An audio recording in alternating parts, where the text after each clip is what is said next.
সুমন মণ্ডল ও রোহিত কয়াল, বাড়ি গঙ্গাধরপুর।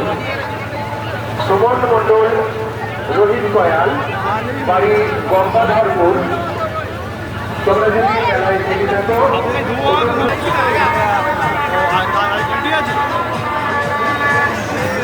আমার সত্যি প্রথমটা না এরকম আইডিয়াই ছিল যে এরকমও দাম দিতে পারে বলে এরা এই 50,000। হ্যাঁ আমি তো প্রথম আইডিয়াই ছিল যে এরকমও হবে আবার বললাম হ্যাঁ কেন হবে না এরকম।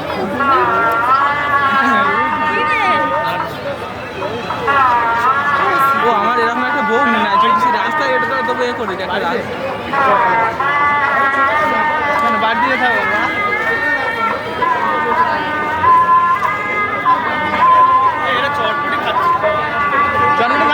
আমরা তো মেলায় আসবো আজকে, আমাদের আজকে অনেক কিছু খাওয়া হয়েছে শ্বশুর বাড়ি গিয়ে। কি আজকে খাওনি কিছু সেই থেকে বলছে না হাটক করে যাচ্ছে সেই থেকে।